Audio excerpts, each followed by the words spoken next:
ekan. Nashni qishki baltaji. Shuni rodanda payg'ambar suv turar ma'lumot so'rash. Apay bizga suv turar ma'lumot aytib berasizmi? Жарайды балалар. Бірге су туралы тәжірибе жасайық онда. Балалар, бүгін біз су тіршілік көзі тақырыбында тәжірибемізді бастаймыз. Балалар, су деген біздің өсімдікке, жануарларға, балықтарда барлығы сусыз өмір сүре алмайды. Балалар, суды біз қайда пайдаланамыз білесіздер ме? Ішуге, ол жууға, Мамаларымыз суды қайда пайдаланады? Күзуға жарайды. Ыдырышқа мысалы. Балалар, енді біз суды мынау жер шары деп аталады. Бұл жер шарының көп бөлігі су алып жатыр. Оны көп үстемден келген. Бұл жер шарындағы екі жарым бөлігі су алып жатыр деген сөз. Балалар, қайдашы судың бір кереметі ол табиғатта айналымда болады. Балалар, бұл не екен? Су, өзен, көл, иә. Балалар, бұл өзен көлдердегі күн көзі түскен кезде олар қыздарынып ауаға көтеріледі. Ауа қабатына көтергеннен кейін ол түзіледі. Бұлттардан бізге не жауады? Жаңбыр жауады. Жаңбыр жерге жауған тамшылары түскен тамшыларынан бізде жерде не өседі? Жайқалып жасыл талдар өседі. Сөйтіп бұлар табиғатта айналыста болады. Бұлар енді біздің ішіп жүрген суымыз бар ғой, солар крандағы сулар өте кейде лас болады. Соны біз тазалау әдісін жасаймыз. Бірнеше әдістері бар балалар. Енді біз бұл жерде балалар сіздерші, бұл су сүзгісі деп аталады. Бұл таза су шығарады, иә. Мысалы біздің көлдегі, өзендегі суларымыз өте лас, иә. Мұны біз тазалау әдісін жасайық және. Балалар, бірінші қараңызшы, бұдағы көмірсутектігі және астындағы тастар, иә, бар еді. Бұл суды біз үстіне құямыз, иә, тәтедегі көміртегінді және астына, қане қараңдар балалар. Мұны бақылаймыз және. Таза су, осы көміртегіден майда тастардан бөлініп таза су түзіледі. Балалар, қараңдаршы енді. Не шығып жатыр астынан? Таза су. Иә, таза су шығып жатыр. Біз суды тазаладық. Суды тазалаудың екінші әдісі енді бірінші құмды саламыз, қане. Райна, жасай ғой.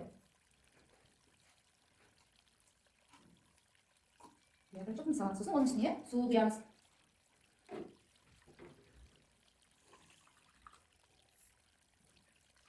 Балалар, қараңдаршы енді. Мына стакандағы су қандай болды?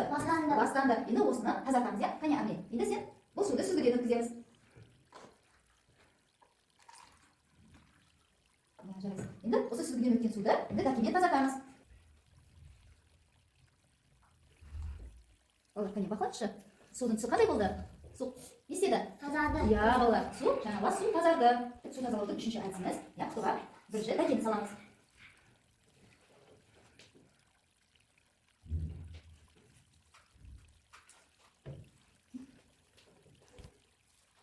Одан кейін ол дәкенің үстіне құм саламыз. Сөйтіп суды тазартамыз.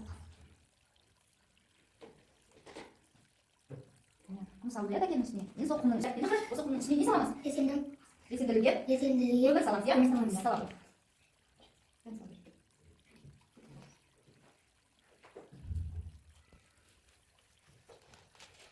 Енді балалар, осы жасаған әдісіміздің үстіне енді су құямыз. Суды құйықшы, сосын бақылаймыз, қане, суды құйды. Осыны бақылайды енді. Су тазарап, ішін көрейік. Енді астын бақылаңызшы, қараңызшы. Су тазарды ма?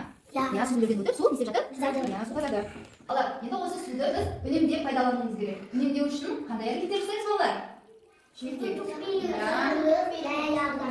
Балалар, гүлді суарған кезде мөлшермен құюымыз керек, балалар.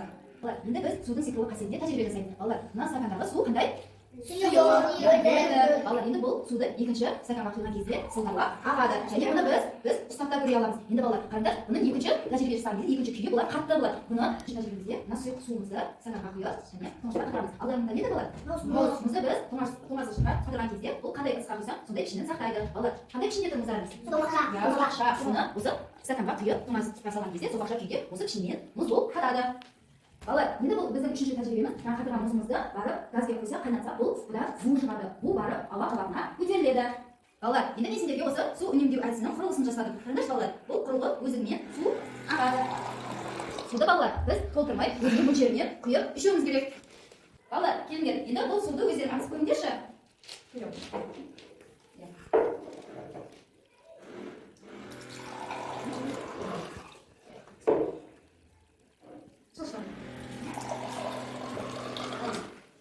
Судың түсі қандай екен? Мөлдір сұйық екен. Жарайсыңдар балалар, бүгінгі тәжірибеміз өте керемет өтті.